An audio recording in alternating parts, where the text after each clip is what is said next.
اعوذ باللہ من الشیطان الرجیم بسم اللہ الرحمن الرحیم۔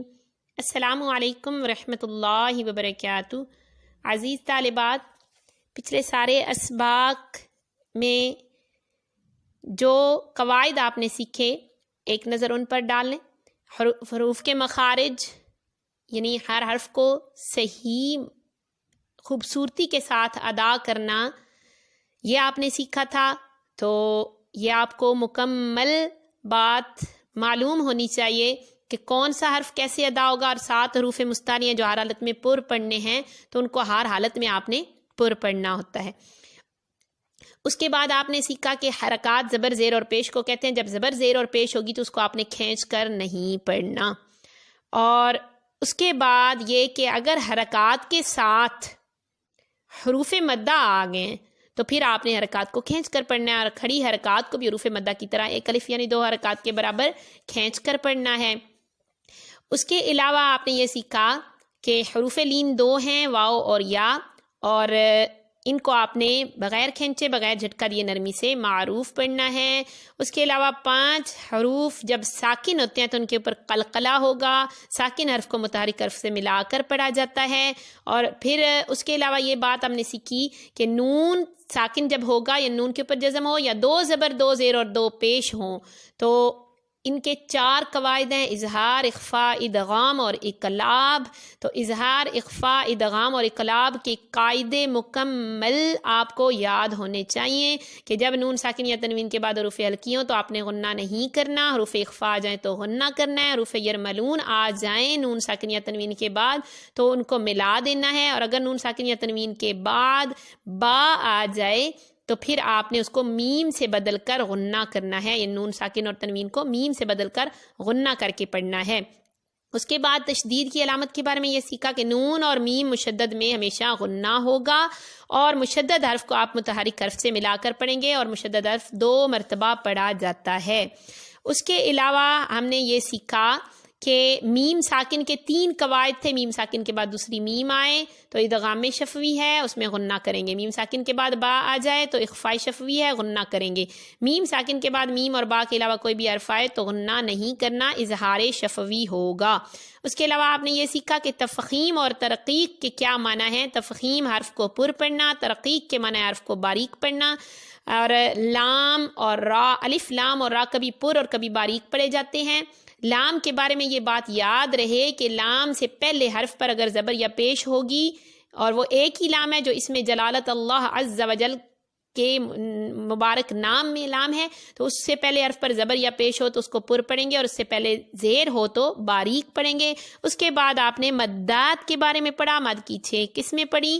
تو مد جو بھی مد ہوگی اس کو کتنی مقدار میں کھینچ کر پڑھیں گے یہ آپ کے علم میں ہونا چاہیے، اور اس کی ان تمام قواعد کی پختگی کے ساتھ ساتھ ہر حرف کی صحیح ادائیگی کے ساتھ آپ نے لفظوں کو پڑھنے کی کوشش کرنی ہے۔ اور ہمارا آج کا سبق زائد الف پر مشتمل ہے۔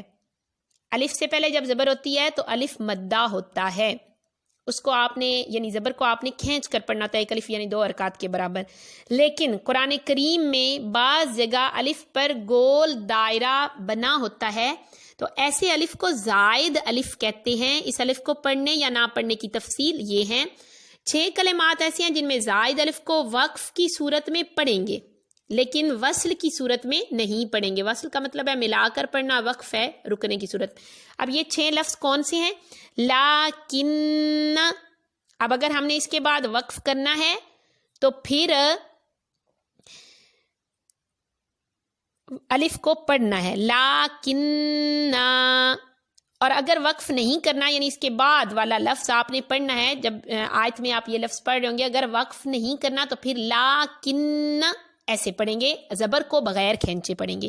الظنون، الرسول، السبیل، قواریر، انا۔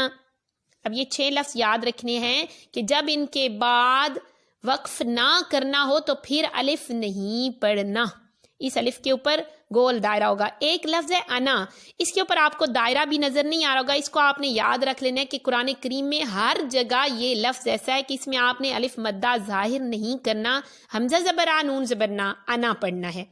اچھا، اس کے بعد ہے قرآن کریم کے اس کلمے سلاسلہ کے زائد الف کو وقف میں پڑھنا اور نہ پڑھنا دونوں جائز ہیں، البتہ وصل میں اس زائد الف کو نہیں پڑھیں گے، یعنی لازمی ایسے پڑھیں گے سلاسلہ پڑھیں گے، یعنی ایک لفظ یہ ایسا ہے. تیسری بات یہ ہے کہ ان تمام کلمات جو آگے کلمات آ رہے ہیں، جو لفظ آپ پڑھنے لگے ہیں، ان تمام کلمات میں زائد الف کو وصلاً یعنی ملا کر پڑھنے کی صورت میں اور وقفاً یعنی وقف کرنے کی صورت میں دونوں اعتبار سے نہیں پڑھیں گے. اور یہ سارے لفظوں میں آپ غور کریں کہ ان لفظوں میں الف کے اوپر گول دائرہ بھی ہے. الف کو سمجھیں نہیں پڑھنا، زبر کو پھر الف سے پہلے والی جو زبر ہے اس کو آپ نے بغیر کھینچے پڑھنا ہے.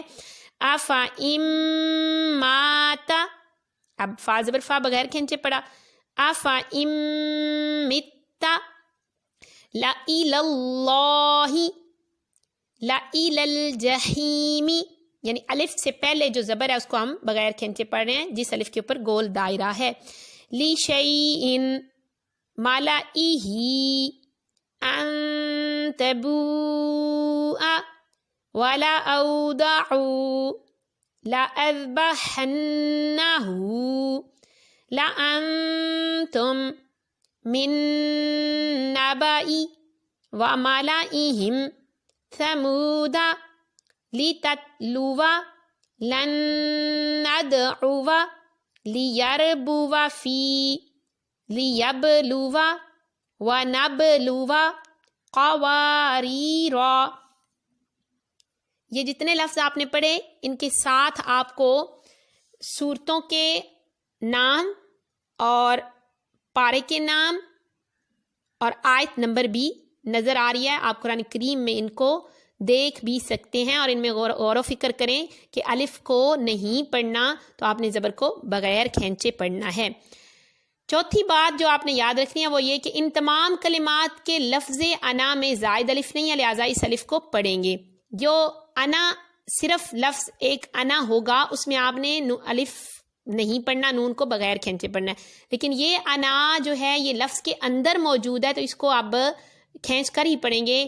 علیکم الاناملا، اس میں جو انا ہے یہ انا پڑھا جائے گا. اناملا اناسیہ انابو للانامی من انابا. یہ یاد رکھنا ہے کہ یہ ان کلمات میں انا پڑھنا ہے اور ویسے جہاں بھی انا لفظ ہوگا اس کو انا نہیں پڑھنا، انا پڑھنا ہے، نون زبر نہ بغیر کھینچے پڑھنا ہے. یہ لفظ آپ نے خود یاد رکھنا ہے، اس میں الف کے اوپر گول دائرہ نہیں ہوگا. اور باقی جہاں بھی الف کے اوپر گول دائرے کی علامت ہے وہاں پر دیکھیں کہ الف کس صورت میں پڑھا جائے گا اور کس صورت میں نہیں پڑھا جائے گا. جب نہیں پڑھا جائے گا تو الف سے پہلے والی زبر کو آپ نے بغیر کھینچے پڑھنا ہے. السلام علیکم ورحمۃ اللہ وبرکاتہ.